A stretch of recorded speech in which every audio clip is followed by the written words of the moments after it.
പ്രിയ ശ്രോതാക്കളെ, നമ്മുടെ ചാനലിലേക്ക് സ്വാഗതം. ഇന്ന് നമ്മളൊരു അസാധാരണ ജീവിത കഥയാണ് കേൾക്കാൻ പോകുന്നത്. ശബ്ദമില്ലാത്തവരുടെ ശബ്ദമായി മാറിയ ഒരു കലാകാരന്റെ കഥ.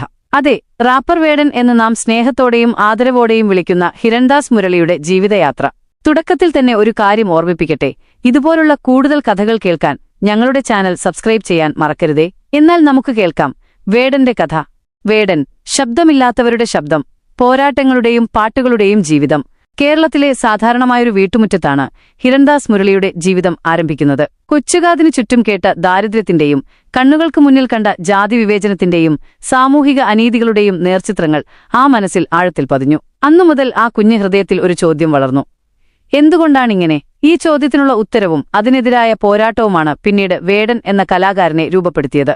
സംഗീതത്തോട് എന്നും ഒരു പ്രത്യേക അടുപ്പം ഹിരൺദാസിനുണ്ടായിരുന്നു. എന്നാൽ വെറുമൊരു പാട്ടുകാരനാകാൻ അദ്ദേഹത്തിന് താൽപ്പര്യമുണ്ടായിരുന്നില്ല. തന്റെ ഉള്ളിലെ തീവ്രമായ സന്ദേശങ്ങളെ ആളുകളിലേക്ക് എത്തിക്കാൻ കഴിയുന്ന ഒരു ശക്തമായ മാധ്യമത്തിനായി അദ്ദേഹം തിരഞ്ഞു. അങ്ങനെയാണ് റാപ്പ് സംഗീതം അദ്ദേഹത്തിന്റെ വഴിയടയാളമാകുന്നത്. സ്വന്തമായി വരികൾ എഴുതി സ്വയം റെക്കോർഡ് ചെയ്ത് ചുറ്റുമുള്ളവരുടെ വേദനകളെയും പ്രതിഷേധങ്ങളെയും സംഗീതമാക്കി മാറ്റി. ഓരോ വരികളിലും കേരളം കണ്ട സാമൂഹിക പ്രശ്നങ്ങളും ജാതിയുടെ പേരിൽ പാർശ്വവൽക്കരിക്കപ്പെട്ടവരുടെ നിലവിളികളും ഭരണകൂടത്തോടുള്ള നീരസവും നിറഞ്ഞുനിന്നു. വോയിസ് ഓഫ് ദി വോയിസ്ലെസ്, ഒരു തീപ്പൊരിയുടെ ജനനം. ഹിരൺദാസ് എന്ന വ്യക്തി വേടൻ എന്ന പേരിൽ അറിയപ്പെട്ടു തുടങ്ങുന്നത് 2020 പുറത്തിറങ്ങിയ voice of the voiceless, voice of the voiceless എന്ന ഗാനത്തിലൂടെയാണ്.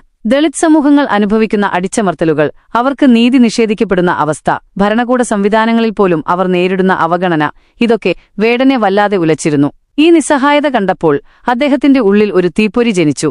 പേരിനും പ്രശസ്തിക്കും അപ്പുറം സാമൂഹിക വിഷയങ്ങൾ സംസാരിക്കേണ്ടത് എന്റെ കടമയാണ് എന്ന ചിന്തയിൽ നിന്നാണ് ഈ പാട്ട് പിറന്നത്. ജാതിയുടെ പേരിൽ നടന്ന വിവേചനങ്ങൾ, ഭൂമിക്കുവേണ്ടിയുള്ള പോരാട്ടങ്ങൾ, സാധാരണക്കാരുടെ നീതി നിഷേധിക്കപ്പെട്ട ജീവിതം, ഇതൊക്കെ ഈ ഗാനത്തിന്റെ ജീവശ്വാസമായി മാറി. അവർക്കില്ലാത്ത ശബ്ദത്തിൻ ഒച്ചയായി മാറി ഞാൻ എന്ന വരികൾ വേടന്റെ ദൗത്യം ലോകത്തോട് വിളിച്ചു പറഞ്ഞു. ഈ ഗാനം കേരളത്തിൽ തരംഗമായി. വേടൻ ശബ്ദമില്ലാത്തവരുടെ പ്രതിനിധിയായി മാറുകയായിരുന്നു. അധീരൻ, ഭയമില്ലാത്ത പോരാളി. വോയിസ് ഓഫ് ദ വോയിസ്ലെസ് നൽകിയ അംഗീകാരം വേടന് വലിയ സാമൂഹിക ഉത്തരവാദിത്തം നൽകി. എന്നാൽ അത് വിമർശനങ്ങളെയും ഭീഷണികളെയും ഒപ്പം കൊണ്ടുവന്നു. ഈ പ്രതിസന്ധി ഘട്ടത്തിലാണ് അധീരൻ എന്ന ഗാനം പിറക്കുന്നത്.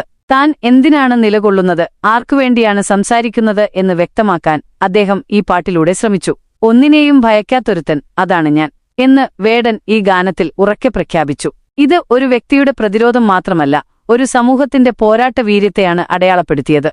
വാഴ, കർഷകരുടെ കണ്ണീർപ്പാട്ട്.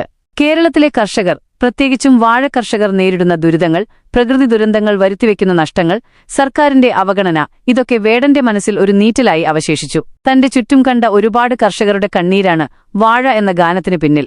ഒരു വാഴ കർഷകന്റെ പ്രതിസന്ധികളെയും എന്നിട്ടും പ്രതീക്ഷയോടെ മുന്നോട്ടു പോകുന്ന അവരുടെ ജീവിതത്തെയും ഈ ഗാനം വരച്ചുകാട്ടി. സാധാരണക്കാരുടെ ഉപജീവനത്തിനായുള്ള കഷ്ടപ്പാടുകളുടെ ഒരു നേർചിത്രമായിരുന്നു അത്. വിപ്ലവം, ഒരു പുതിയ ലോകത്തിനായുള്ള ആഹ്വാനം, സാമൂഹിക മാറ്റത്തിനായുള്ള തീവ്രമായ ആഗ്രഹം, നിലവിലുള്ള വ്യവസ്ഥിതികളോടുള്ള വിയോജിപ്പ്, നീതിയും സമത്വവുമുള്ള ഒരു പുതിയ ലോകം കെട്ടിപ്പടുക്കേണ്ടതിന്റെ ആവശ്യകത, ഇതൊക്കെയാണ് വിപ്ലവം എന്ന ഗാനത്തിന് പിന്നിൽ. യുവതലമുറയെ സാമൂഹിക മാറ്റത്തിനായി പ്രേരിപ്പിക്കുക എന്നതായിരുന്നു അദ്ദേഹത്തിന്റെ ലക്ഷ്യം.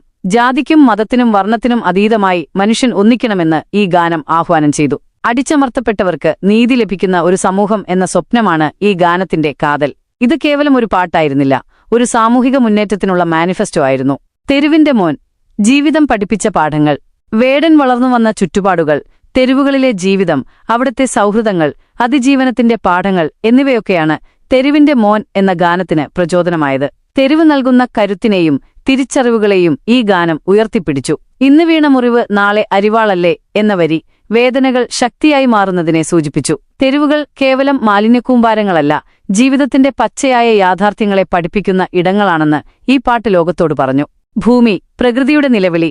ഭൂമി, പ്രകൃതി, പരിസ്ഥിതി എന്നിവയുമായി മനുഷ്യനുള്ള ബന്ധം, ചൂഷണം ചെയ്യപ്പെടുന്ന പ്രകൃതിയുടെ അവസ്ഥ, അതിനെ സംരക്ഷിക്കേണ്ടതിന്റെ ആവശ്യകത, ഇതൊക്കെയാണ് ഭൂമി എന്ന ഗാനത്തിന് പിന്നിൽ. ആദിവാസി സമൂഹങ്ങൾ ഉൾപ്പെടെയുള്ളവരുടെ ഭൂമിക്കുവേണ്ടിയുള്ള പോരാട്ടങ്ങൾക്കും ഈ ഗാനം ഒരു പിന്തുണ നൽകി. മനുഷ്യൻ പ്രകൃതിയോട് ചെയ്യുന്ന ക്രൂരതകളെയും അത് ഭാവി തലമുറയെ എങ്ങനെ ബാധിക്കുമെന്നതിനെയും വേടൻ ഈ ഗാനത്തിൽ ഓർമ്മിപ്പിച്ചു. ബുദ്ധനായി പിറ, സമത്വത്തിന്റെ പ്രകാശം. ജാതിയുടെയും മതത്തിന്റെയും വേർതിരിവുകൾ ഇല്ലാത്ത ഒരു ലോകം, മനുഷ്യൻ മനുഷ്യനെ സ്നേഹിക്കുന്ന ഒരു സമൂഹം എന്ന സങ്കല്പത്തിൽ നിന്നാണ് ബുദ്ധനായി പിറ എന്ന ഗാനമുണ്ടായത്. ബുദ്ധന്റെ തത്വചിന്തകൾ, സമത്വത്തെക്കുറിച്ചുള്ള ആശയങ്ങൾ എന്നിവയെ ഇത് ഓർമ്മിപ്പിച്ചു. മാനുഷിക മൂല്യങ്ങളെക്കുറിച്ചും സമത്വത്തെക്കുറിച്ചുമുള്ള ഒരു ആഹ്വാനമായിരുന്നു ഈ ഗാനം. ഓരോ വ്യക്തിയും ബുദ്ധനായി മാറേണ്ടതിന്റെ ആവശ്യകതയെക്കുറിച്ച് വേടൻ പാടി. സോഷ്യൽ ക്രിമിനൽ, വ്യവസ്ഥിതിയോടുള്ള പ്രതിഷേധം, സമൂഹത്തിൽ നിലനിൽക്കുന്ന ഇരട്ടത്താപ്പുകൾ, അനീതിക്കെതിരെ ശബ്ദമുയർത്തുന്നവരെ കുറ്റവാളികളായി ചിത്രീകരിക്കുന്ന പ്രവണത, ഇതൊക്കെയാണ് സോഷ്യൽ ക്രിമിനൽ എന്ന ഗാനത്തിന് ആധാരം. താനൊരു സോഷ്യൽ ക്രിമിനൽ ആണെന്ന് പരിഹാസരൂപേണ പറയുന്നതിലൂടെ നീതിക്കുവേണ്ടി നിലകൊള്ളുന്നവരെ വേട്ടയാടുന്ന സമൂഹത്തെ വേടൻ വിമർശിച്ചു. കുതന്ത്രം, ചതിയുടെ കെണികൾ. മഞ്ഞുമൽ ബോയ്സ് എന്ന സിനിമയിലൂടെ പുറത്തിറങ്ങിയ കുതന്ത്രം എന്ന ഗാനം മനുഷ്യബന്ധങ്ങളിലെയും സമൂഹത്തിലെയും ചതികളെയും കുതന്ത്രങ്ങളെയും തുറന്നുകാട്ടി. എവിടെയും കെണികളുണ്ടെന്നും സൂക്ഷിച്ചു മുന്നോട്ടു പോകണമെന്നും ഈ ഗാനം ഓർമ്മിപ്പിച്ചു. ലാ വിഡ, ജീവിതം ഒരു ആഘോഷം. KSHMR, ഡബ്സി എന്നിവരുമായി ചേർന്നുള്ള ലാ വിഡ എന്ന ഗാനം ജീവിതത്തെക്കുറിച്ചുള്ള വേടന്റെ കാഴ്ചപ്പാടുകളാണ് അവതരിപ്പിക്കുന്നത്. പ്രതിസന്ധികളെയും സന്തോഷങ്ങളെയും ഒരുപോലെ സ്വീകരിച്ച് മുന്നോട്ടു പോകാനുള്ള ഒരു ആഹ്വാനം. ജീവിതം ഒരു യാത്രയാണെന്നും ഓരോ നിമിഷവും ആസ്വദിക്കണമെന്നും ഈ ഗാനം പറയുന്നു. വാടാവേട, പുതിയ ചുവടുകൾ. നരിവേട്ട എന്ന ചിത്രത്തിലെ വാടാവേട എന്ന ഗാനം വേടന്റെ ഏറ്റവും പുതിയ റിലീസുകളിൽ ഒന്നാണ്. സിനിമയുടെ കഥാപശ്ചാത്തലത്തിൽ ഒരുക്കിയിട്ടുള്ളതെങ്കിലും ഇതിലെ വരികൾ അദ്ദേഹത്തിന്റെ ശക്തമായ ശൈലി നിലനിർത്തി. ആന, കർമ്മ തുടങ്ങിയ ഗാനങ്ങൾ. ആന, കർമ്മ പോലുള്ള ഗാനങ്ങളിലും വേടൻ തന്റെ ചിന്തകളും നിരീക്ഷണങ്ങളും ഉൾപ്പെടുത്തിയിട്ടുണ്ട്. കർമ്മ എന്ന ആശയത്തെക്കുറിച്ചും ഓരോ പ്രവൃത്തിക്കും അതിന്റേതായ ഫലങ്ങൾ ഉണ്ടാകുമെന്നുള്ള വിശ്വാസത്തെക്കുറിച്ചും അദ്ദേഹം ഈ ഗാനങ്ങളിൽ സംസാരിക്കുന്നു. വിവാദങ്ങളും അംഗീകാരങ്ങളും. ഒരു കലാകാരന്റെ ജീവിതം. വേടന്റെ ജീവിതയാത്രയിൽ വെറും പാട്ടുകൾ മാത്രമല്ല, ചില നിയമപരമായ പ്രശ്നങ്ങളും വിവാദങ്ങളും അദ്ദേഹത്തെ തേടിയെത്തി. 2025 ഏപ്രിലിൽ കഞ്ചാവ് കൈവശം വെച്ചതിന് അറസ്റ്റിലായത് വലിയ വാർത്തയായിരുന്നു. തുടർന്ന് പുലിപ്പല്ല് കേസും അദ്ദേഹത്തിനെതിരെ വന്നു. 2021 ഉയർന്ന മീടു ആരോപണങ്ങളെ തുടർന്ന് അദ്ദേഹം പരസ്യമായി മാപ്പു പറയുകയും തെറ്റുകൾ തിരുത്താൻ ശ്രമിക്കുകയും ചെയ്തു. അടുത്തിടെ വേടൻ എന്ന പേരിനെച്ചൊല്ലി ഗിരിവർഗ വേടർ മഹാസഭയുമായി ഒരു തർക്കവുമുണ്ടായി. എന്നാൽ ഈ വിവാദങ്ങൾക്കിടയിലും വേടന് വലിയ ജനപിന്തുണയും അംഗീകാരങ്ങളും ലഭിച്ചു. കാലിക്കറ്റ് സർവകലാശാലയുടെ പാഠപുസ്തകത്തിൽ അദ്ദേഹത്തിന്റെ പാട്ട് ഉൾപ്പെടുത്തിയതും തളിക്കുളം പ്രിയദർശിനി പബ്ലിക് ലൈബ്രറിയുടെ പ്രഥമ പ്രിയദർശിനി പുരസ്കാരം ലഭിച്ചതും അദ്ദേഹത്തിന് ലഭിച്ച അംഗീകാരങ്ങളാണ്. നിയമപരമായ വിവാദങ്ങൾക്കിടയിലും അദ്ദേഹത്തിന്റെ സംഗീത പരിപാടികളിൽ 10,000-കണക്കിന് ആളുകൾ എത്തുന്നത് അദ്ദേഹത്തിന്റെ ജനപിന്തുണയുടെ തെളിവാണ്. CPM സംസ്ഥാന സെക്രട്ടറി MV ഗോവിന്ദൻ ഉൾപ്പെടെയുള്ളവർ അദ്ദേഹത്തെ പ്രശംസിച്ചത് അദ്ദേഹത്തിന്റെ സാമൂഹിക സ്വാധീനം വ്യക്തമാക്കുന്നു.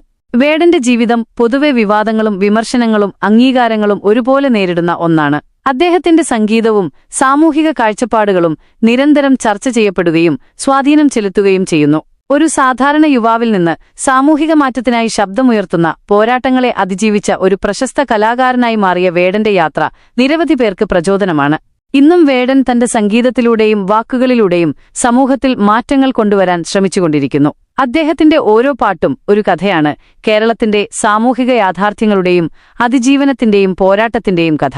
വേടന്റെ കഥ നിങ്ങൾക്കിഷ്ടമായി എന്ന് കരുതുന്നു. ഇതുപോലുള്ള കൂടുതൽ ജീവിത കഥകൾ കേൾക്കാൻ ഞങ്ങളുടെ ചാനൽ സബ്സ്ക്രൈബ് ചെയ്യുകയും നിങ്ങളുടെ അഭിപ്രായങ്ങൾ കമന്റ് ബോക്സിൽ രേഖപ്പെടുത്തുകയും ചെയ്യുക. അടുത്ത കഥയുമായി വീണ്ടും കാണാം. നന്ദി.